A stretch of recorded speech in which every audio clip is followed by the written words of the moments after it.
Hello everyone, and welcome to another devlog for Bottled Sky, a game where you tackle your spacefaring problems head-on with a big drill. It's been about 5 months since my last video. I usually try to have a devlog out every month or so, but I'm making changes to my upload schedule and how I structure these devlogs. If you care to know more, then I talk about that in more detail in the closing thoughts section at the end of the video. For now, let's move on to actually talking about new stuff in the game. I'm going to change one of the oldest features of Bottled Sky, which is world generation. One of the biggest challenges when making a boundless open world is how you manage memory. Doing it poorly can lead to performance issues at best and completely crashes at worst. The game world is split up into cells on a grid, and each cell holds information about what entities are inside it. The most common and simplest entities in the game by far are asteroids, which are just floating rocks with a health value and some loot they drop when destroyed. Currently, every time the camera moves from one cell to another, all asteroids that are now far enough away from the camera just get disabled. But they're still stored in memory until you're close enough to re-enable them again. It's difficult to show how many disabled asteroids there really are, but here's a bird's eye view of the process when the shuttle is traveling out into space. This is pretty good for CPU performance because it means that only asteroids within a certain distance of the camera are considered for collisions with other game entities. However, after flying straight for a few minutes, you generate thousands of asteroids that the player likely doesn't care about and thus are a huge waste of memory. Simply destroying the asteroids that are out of range is also an option that solves this problem, but constantly creating new asteroids also takes a toll on CPU performance, so I'm hoping to kill two birds with one stone. What I want to do is reuse these disabled asteroids for any new cells that are generated, instead of creating countless new asteroids. In the business, we call this object pooling, which is a common technique for reusing game objects by disabling them when they would otherwise be destroyed, so they can be reused for later. This is much faster than creating new objects on demand. When I generate entities in a new cell, I just re-enable a matching entity in the object pool and teleport it to the newly generated cell, but I also keep a record of where they were when they were disabled in case the player revisits its previous location. Now, I only create new asteroids if there are no disabled asteroids left in the object pool. With that done, the game just got a significant boost in performance. I have another unique problem with asteroids in Bottled Sky, where if the player sits in one place for long enough, even just a few minutes, maybe you left to get a drink or for a bathroom break, you'll come back to find that there are no asteroids nearby. So you fly around looking for asteroids, and then you find that there are suddenly lots of asteroids. This is the unintentional side effect of disabling asteroids when they move out of range. All new asteroids are initialized with a random velocity, which means that if you just wait enough time, all nearby asteroids will eventually reach the edge of the range and be disabled. When you then fly towards that edge, they will all be re-enabled again, which is why you can suddenly see a lot of asteroids in one place. Honestly, this is a really negligible issue as it doesn't impact the player much other than maybe hurt immersion a little, but I thought this would be an interesting challenge to tackle. My solution for this is going to be that if an asteroid gets to the edge of the range on its own, then it will bounce off that edge to remain within range. After leaving the game on for about 10 minutes on a few different tests, I noticed a bias toward asteroids pooling around you and having much less momentum in the center of the boundaries, while still having plenty of motion the closer you get to the edge of this range. This makes a bit more sense. It's not a perfect solution, but it's a lot better than before. During some external playtests for Bottled Sky, I noticed that some players were confused by what some menus and options actually do. Understandably, if there's a big empty space or a button that doesn't do anything, I'd be confused too. So I went around and made some small changes to alleviate some confusion. The description option opens the description panel, but if the description panel is already open in the inventory, then this context menu no longer has a description option. If there are no crafting recipes that match your filters, then there is now a message in that once empty space. This is mostly an issue very early in the game when players first see the crafting menu. The list of available recipes is empty, so you end up with a big empty menu labeled crafting, but no clues for how to actually craft anything. I could also prevent players from accessing the menu until a certain point in the tutorial, but I'll wait until the game is closer to completion before I make that decision.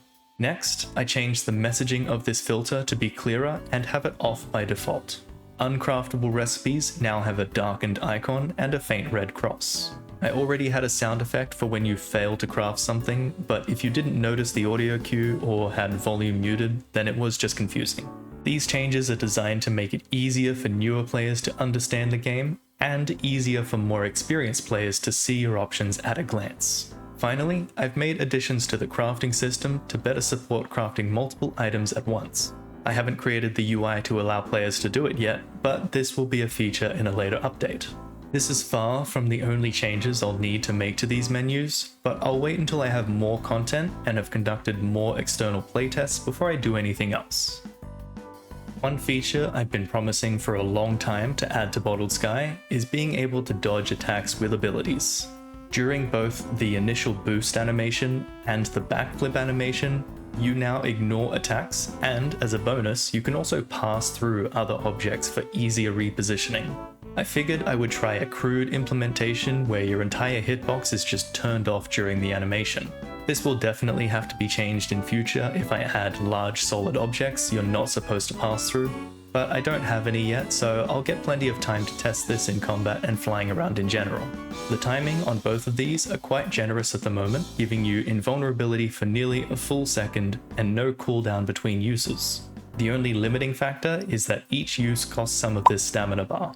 I'll probably tweak some numbers to make this more restrictive before release, but allow the player to upgrade the shuttle for longer invulnerability and gain bonuses for successfully dodging attacks. Detecting whether you've dodged an attack or not means that you still need some kind of non-solid hitbox to detect the attack, but I won't be adding this anytime soon because I don't yet know what kind of bonuses I might want to give to the player, if any at all.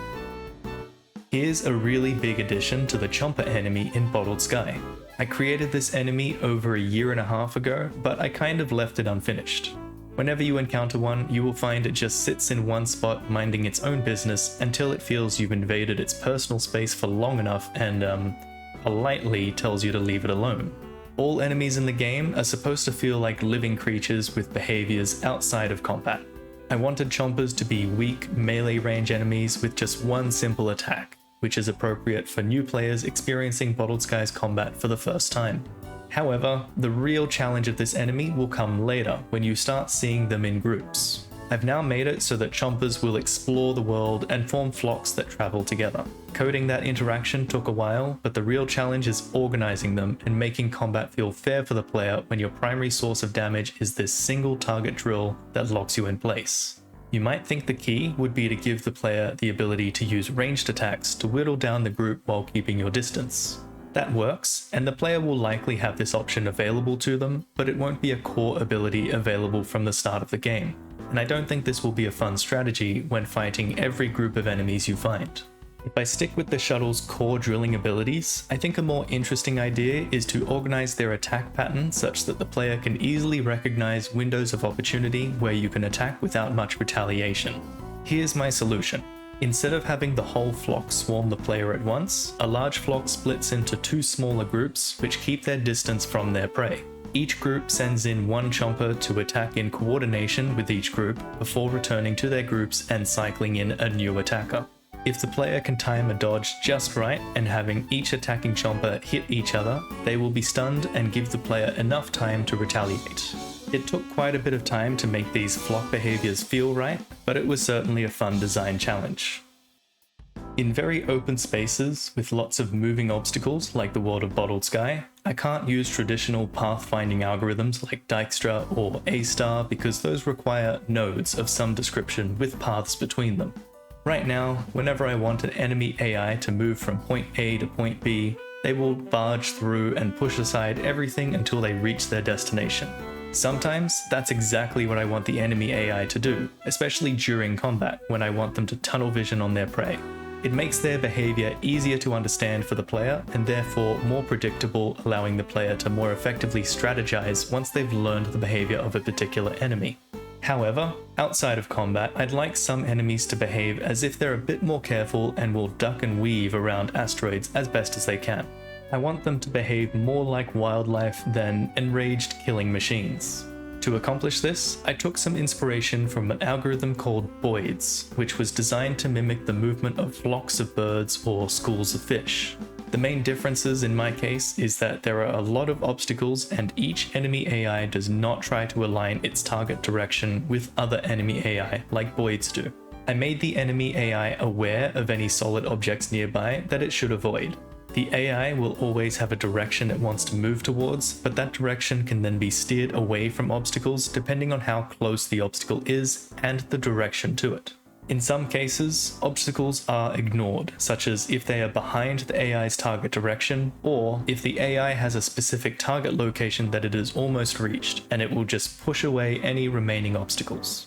It doesn't perfectly navigate every obstacle, but I don't think it would be possible to do so anyway because there are so many asteroids moving in random directions at random speeds.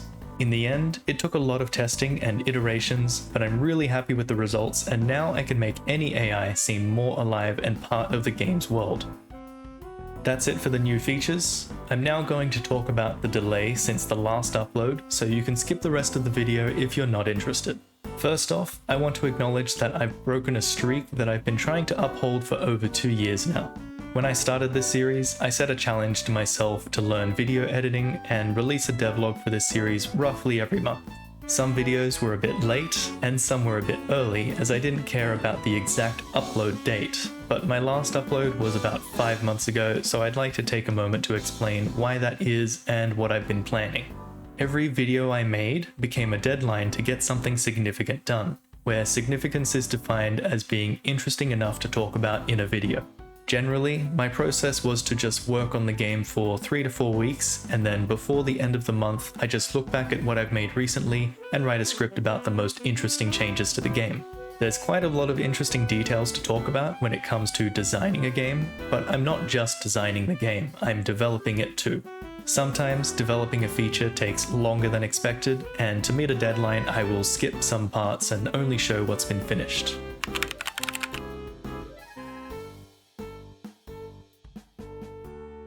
Rushing to meet those deadlines leads to bugs and incomplete features, and over the last 2 years those issues have continued to build up.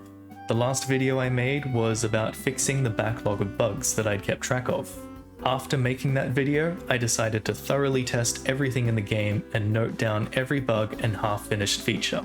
Not only that, I also looked at much older features that, based on the current and planned state of the game, no longer perform their originally intended role, either due to a lack of foresight or changing plans in overall game design. To put it simply, I was both surprised and overwhelmed at the sheer amount of tasks this just created. It's not the workload I was afraid of, but I may have been a bit panicked about not having anything significant to put in the next video. However, I was committed to completing this task list before I started working on anything new, so that I would have a stable foundation that new features would be built on top of. Because of this, I made the decision to hold off the next video indefinitely while I chipped away at the massive task list. I haven't completed that list yet. A lot of the tasks are small changes that won't make it into any videos, but some are quite significant, like the ones I talked about in this video. I am both glad that I made that decision for my own sanity's sake, and also very sorry to everyone who looks forward to my videos. I could have done more to communicate this instead of just being silent, although I do still respond to every comment on YouTube and messages in my Discord servers. At the end of the day, I am a game developer first and a YouTuber at a distant second. It warms my heart to have had people reach out saying they enjoy my videos and wondering when the next one will be out. In the end, I don't regret challenging myself to making roughly 1 video per month. It helped me develop my video creation skills and always pushed me to be productive on a regular schedule. However, from here on out, I'd like to shift the pace towards a more feature-oriented schedule. Instead of releasing a video every month or so, I'll be waiting until a significant feature is finished before I make a video. This way, I don't need to compromise my personal life and the game's quality just to meet my imaginary deadlines. I'm hoping that this will be a lot more sustainable and that you as the viewer won't mind the irregular upload schedule. Lastly, in every video I've released, I've always used YouTube's chapter feature to break up my videos into distinct sections. I think it provides a really nice quality of life improvement for anyone wanting to rewatch or rewind to a specific section of a video. I'm going to keep using it, but I want to try changing how I script each section to be more friendly for re-uploading as shorts. At some point, I need to start building an audience from as many social media platforms as I can, and shorter videos will eventually be required.